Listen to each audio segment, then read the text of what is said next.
I'm going to explain how this actually works. No jargon, no sales pitch, just the mechanics in about 8 minutes. Let's actually break this down, because I think a lot of the confusion around this strategy comes from people explaining it with insurance industry language that nobody uses in real life. I'm going to avoid that.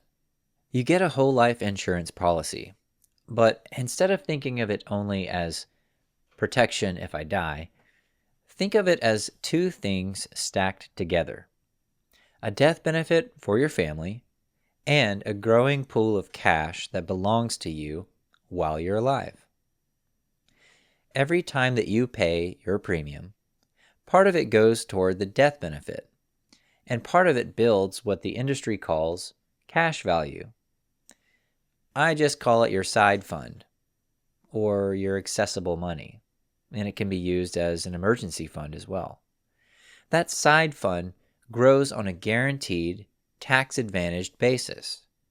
It's not tied directly to the stock market, so it's not swinging up and down with every headline. Here's the part that people miss. That money doesn't just sit there. You can borrow against it in what's called a policy loan, and you use it for basically anything. A down payment on equipment for the business, covering payroll during a slow month, or a real estate opportunity, maybe your first kid's car. And here's the key difference from a bank loan. You're not asking anyone's permission. You're not filling out an application and waiting on approval. It's your money, and the insurance company is essentially lending against your own cash value, while that cash value keeps growing the whole time uninterrupted. That's the banking function I mentioned last video made concrete. You become the source of capital for your own life and business, instead of routing every big decision through a bank that can say no, that changes its terms, and that profits off the spread between what it pays you and what it charges you. Now let's talk about Jonathan again, because this is where it gets real. Say Jonathan starts a policy at 34 years old. Over the next 20 to 30 years, he's not just building a death benefit. He's building a pool of capital his family can lean on for decades. He can use it during his life. And when he eventually passes, hopefully decades from now, his kids receive a death benefit that isn't income taxed. It isn't tied up in probate court and isn't subject to a market crash the week he happens to pass away. This is the piece I want you to sit with.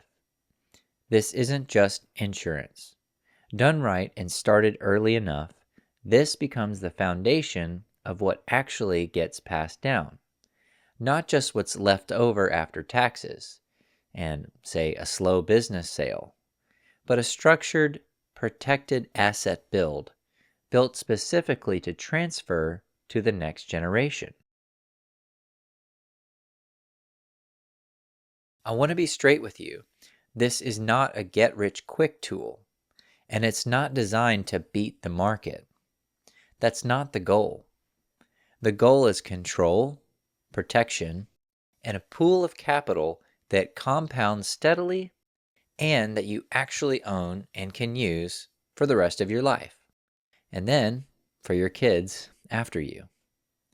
So here's the thing that makes starting this now and not someday actually urgent. Because while you're deciding whether to get started, something else is working against everything you've already saved. In the next video, I want to show you exactly what inflation and taxes are quietly doing to your money right now, and why waiting has a real cost.